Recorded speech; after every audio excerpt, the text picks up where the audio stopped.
Hi guys, and girls, John Moore's with you, and back doing the Bradley M3A3 US Cavalry Fighting Vehicle with BUSK 3. It's a MENG model. In the last update, we got quite a lot of the body done and everything else. Where I am to at the moment, I'm up at step, here we are, I'm at step 34. I'm almost finished step 34, the last little bits of step 34 to do. Now, where am I? I've got the wheels all done, all put together. They went together lovely. There's some nice parts, and there's about 5 or 6 parts to each wheel. Let me see, there's 1, 2, 3, 4 and 5. There's 5 parts to each of these wheels, but they go together lovely. They clean up fabulously. No fit issues, no problems with them whatsoever. No extra flash or nothing. The side skirts and the armour and these little pieces here. Excuse me, I just paused. No, sorry for the interruption, guys. Door went off and the dog goes mental every time he leaves the door. Anyway, these armour pieces, they went on beautifully, like everything else in this kit. No fit issues whatsoever, not even the slightest one. Everything went together sublimely. The body and the suspension and all that, I have it on its my painting shtick. I have the sides masked off there for attaching the side skirts and things, so I don't want paint where I'm going to get glue. All the photo etches on, bent around, bent into place, bits of dust and everything else, God knows what else, because I had to put it up for a little while when I was started work on the Spitfire, just to take a break. So all the suspension works, it's lovely, fits together nice. The tow cable, I was going to make my own, but why? That's absolutely perfect. It's absolutely brilliant tow cable, really is. It's perfectly round.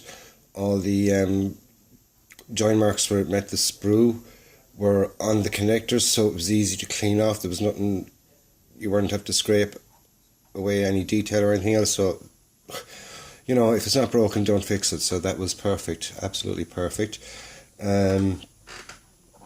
The tracks I've already shown you, they're all here, all nicely made up. One thing I do want to ask about the tracks, and I'm asking specifically to Mr. Bees. I watched your videos over and over again on the making of this, and they've come in extremely helpful. But there is one little thing I do want to know. When I start playing with these tracks, I've tried to dry fit them and things, and they just kept popping, and I don't know. If you've had the same problem with them? I wouldn't really call it a problem. It's just that they kept breaking apart in little sections, and I'm having to put them back together again. And so I was thinking, when it actually comes to the fitting itself, spotted the Revel slow contact and put it into each one, then get them fitted in and then glue it in place. Did you do that, or did it just miraculously for you stay together somehow? Excuse me, but they do have a tendency to pop apart.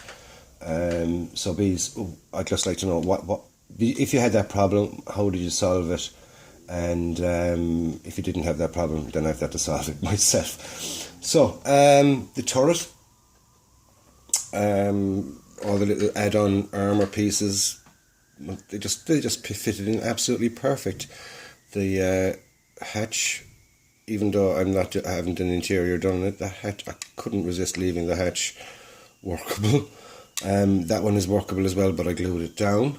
Same with the driver's hatch and the engine cover, and there's another hatch at the back which I left open, which I glued down as well, because they was just leaving a little gap and I didn't like the look of it, and I just glued them down.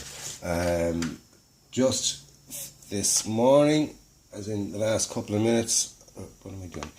I did this piece here, step number 34. If you can see that. I just have a clear part to add into it, but basically that's it there. It's lovely, nice little bit of photo etch grill here, the 2 doors and things that went together, absolutely beautiful. I had no problems with it whatsoever. For super glue, what I do is, believe it or not, for using applying the super glue, I put the super glue on this. It's just a blade. Put a blob of the super glue on, and I use this pointer, scribe or whatever it is. But after a couple of uses, what happens is it picks up a little knobble. Can you see that at the top there? Well, let's zoom in. It will, yeah. Just picks up a little knobble of hardened glue. And what that little thing will do is, when you dip it into the glue, it collects on the thing. So when you put it down, it's like a little glue brush.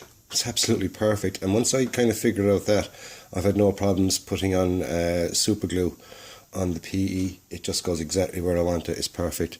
Did take me a while to figure out that, because I was having awful problems. I was using bits of stick and everything else, and the glue wasn't sticking to it properly, and then I was getting it stuck to me. I was sticking my face to the table. I was, God knows what else I was doing, but everything wrong. So that's where I am at the moment. Hopefully today or tomorrow I'll get the turret finished off. There isn't that much more to do to it. I have to put in a clear piece in there.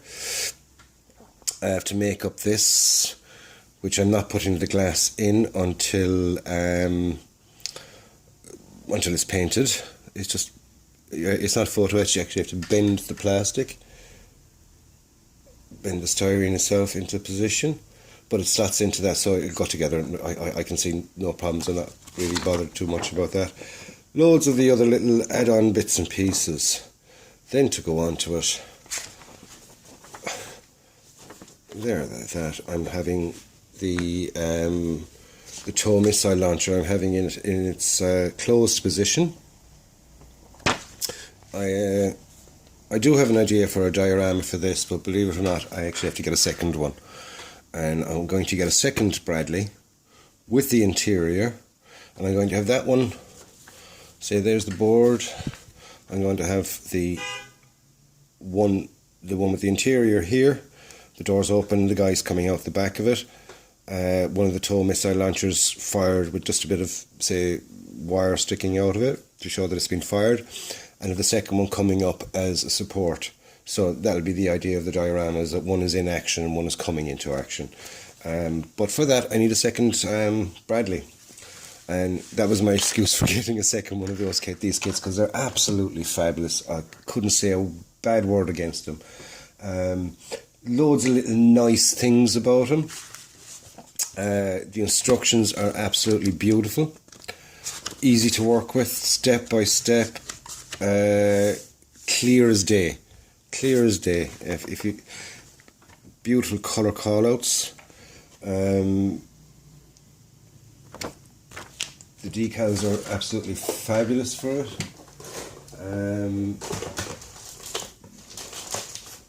Around, John is.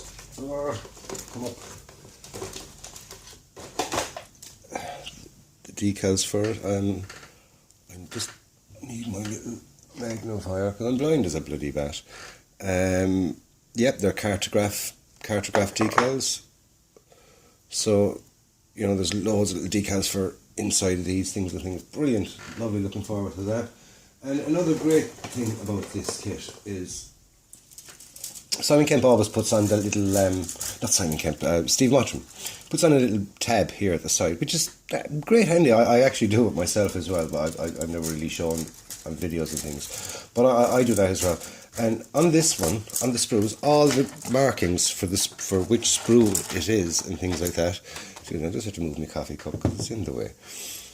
They're at the top here. A little kind of flag thing at the top.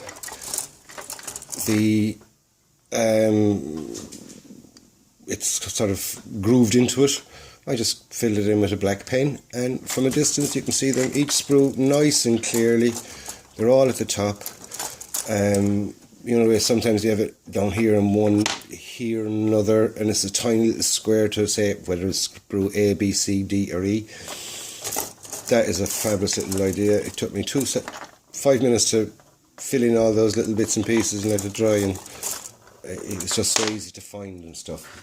It's just a little thing, but it's all the little things that make to turn a good kit into a great kit. You know, if that was just, say, ordinary sprues with the little markings in it, the guide was the normal pull-out guide, you couldn't fault the kit in any way. But what makes it a great kit is the fact of step-by-step, good instructions, clear, good marking guides, nice decals, sprue layouts, lack of flash, all these little things, they do add up, and they turn a good kit into a great kit, in my opinion. So, for my next update, hopefully I'll have it all together and primed. Or will I have it primed? I don't know. What I might do is I might do a video of a dry fit of everything, if you know what I mean. Just pop it all together, apart from the skirts, obviously, and the tracks. But just to see what it looks like, I'll prime it. I'll have it primed and I'll show a video then. Oh, excuse me. So that's my next update on that. In the meantime, I'm working on the Spitfire as well at the same time, which is a bloody nightmare. Airfix could learn a lot from MENG. Back in the 70s and the early 80s, Airfix were the market leader, and they sort of still think in their heads, I think, that they are, by reboxing their old rubbish kits and putting the new stickers on them and telling you that it's a new kit, and it's not. adding a few bits and pieces and saying, oh look, it's all new pieces. So that's it from me. I'll talk to you later, okay?